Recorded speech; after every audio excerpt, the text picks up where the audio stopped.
Welcome to In Layman's Terms. Today I've got some really cool information. I've managed to grab a hold of some press release content for Hisense in their 2021 mini LED and ULED range. So I'm personally a big Hisense fan, so let's go through it and check it out. So I've put together this table and I've kind of extracted all the information that I thought was essentially the most relevant, just to make it a bit easier. You'll see why in a minute. I just kind of snuck a few photos of the press release and it wasn't that clean. So to be honest, initially I'm a little bit disappointed. I'm a little bit curious. And I thought it would be very interesting to kind of go through and break it down and try to understand what they're getting at. So me personally, I really like large screen TVs. Like, I haven't bought anything less than 85 in a long time. I know it sounds a little bit snobby, but I'd like a big screen TV. Me personally, this year I was looking for a killer 85-inch TV that was going to be my gaming TV. So I kind of had my my fingers crossed for Hisense that they were going to come out with something, really crazy good for, good bang for buck. I was hoping for a mini LED 85-inch, and unfortunately it looks like the largest mini LED they are offering this year is a 75-inch, which is, in my opinion, rather disappointing. But let's go through this graph and we'll see what information we can extract. So if we start from the top, the U90G only comes in 75-inch. This appears to be their flagship model.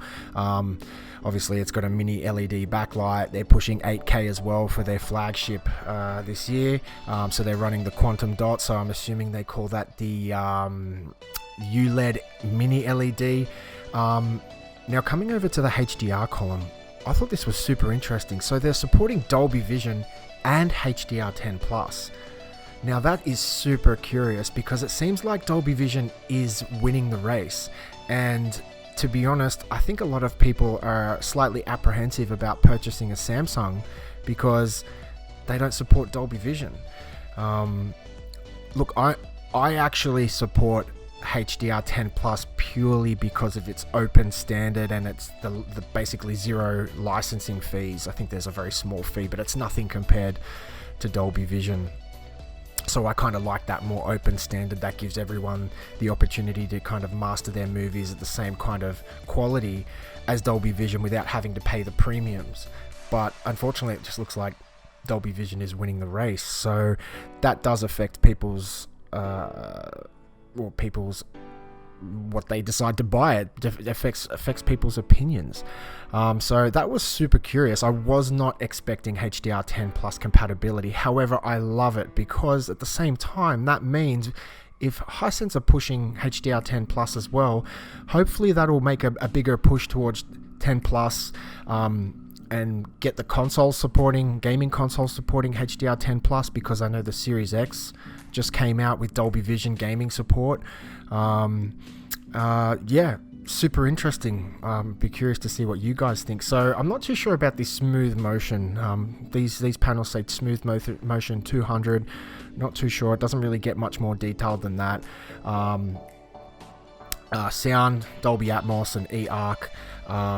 If you look at the top 4 televisions on the right hand column, it has Game Mode Pro, and the bottom 3 just have Game Mode. So all the television sets have VRR, so variable refresh rate, and auto low latency mode. And so in the spirit of In Layman's Terms, for those people who don't really understand, so variable refresh rate essentially means because when you're playing a game, the frame rate isn't always a stable 30 frames per second or a stable 60 frames per second. The frames per second can dip, go up and down, and it can create tearing, and it just looks a bit jittery and ugly. And so what variable refresh does is essentially it matches the frame rate output of the console with the refresh rate of the television screen. So each time the console pushes out a frame, the television pushes out a frame, because sometimes you can have, for example, and I am simplifying, the television refreshing at 60 frames per second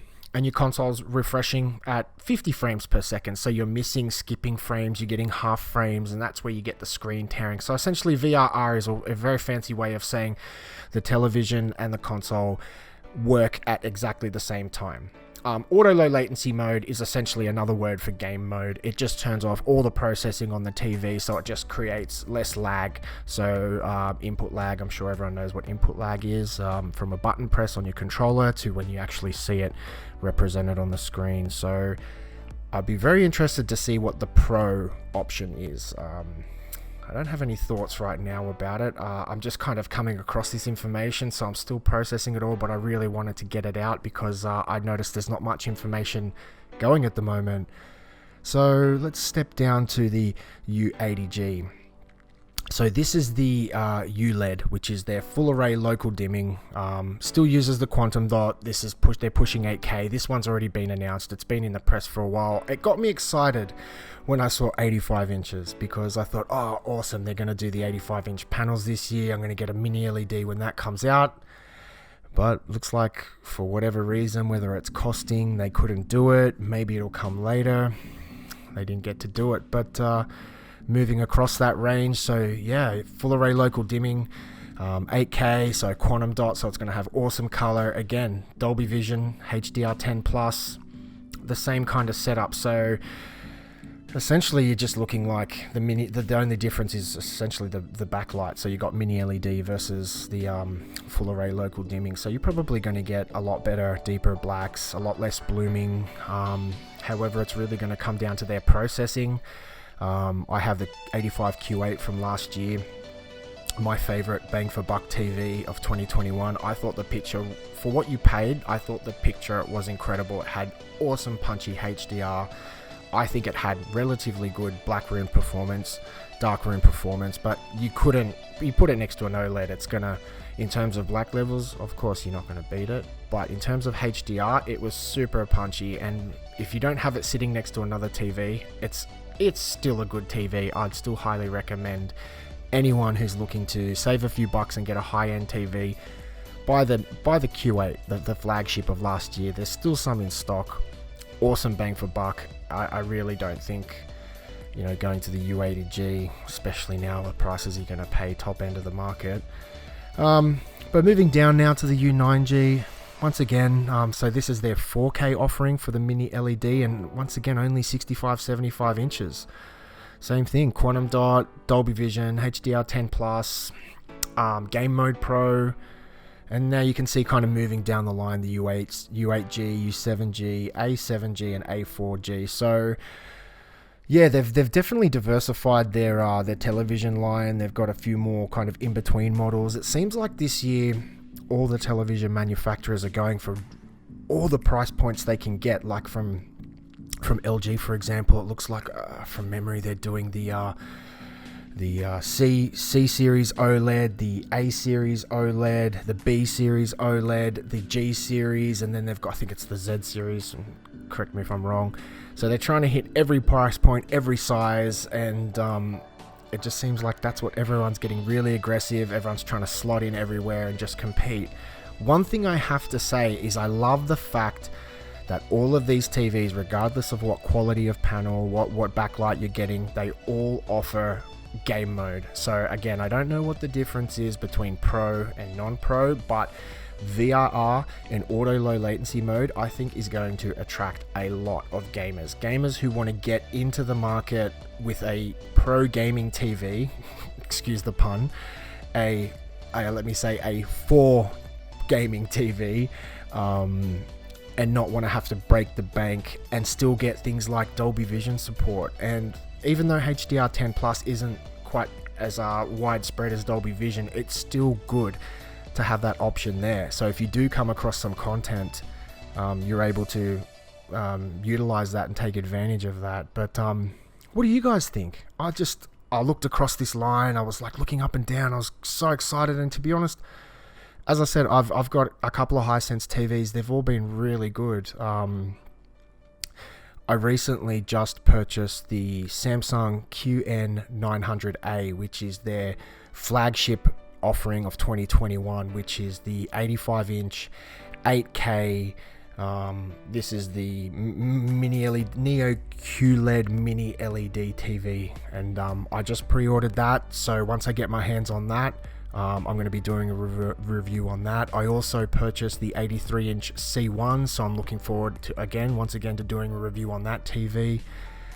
But my intention was to kind of pre-order the Samsung and then make sure I secure that, and then I was hoping the Hisense would come out with an 85-inch mini LED and basically make me cancel that pre-order and go with the Hisense, but it looks like they're not going for it. So just to go to the next slide, so this is a picture of the actual document that I snapped a picture of. As you can see, it's a bit grubby. I tried to clean it up, make it a bit more kind of easier to read, but if I go back a slide, you'll see just essentially took that information, spread it out, made it a bit more easier to read. But that's the document, that's the top of the document there, and that's the bottom of the document. So if we just quickly read through, so Game Mode Pro allows you to take full advantage of your next gen gaming console, automatically activating advanced HDMI 2.1 features like VRR, variable refresh rate, and auto low latency mode, giving you not only a competitive edge in gaming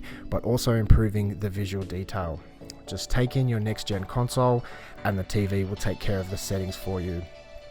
So I would like to know what the difference is between Game Mode Pro and just Game Mode. Not really getting that, but yeah, so I'm actually now, as I'm going through this, I'm just noticing at the bottom of the screen it says Game Mode does not feature VRR on the 75 U7G, 85 U7G, and the 86 A7G. So what's the U7G here?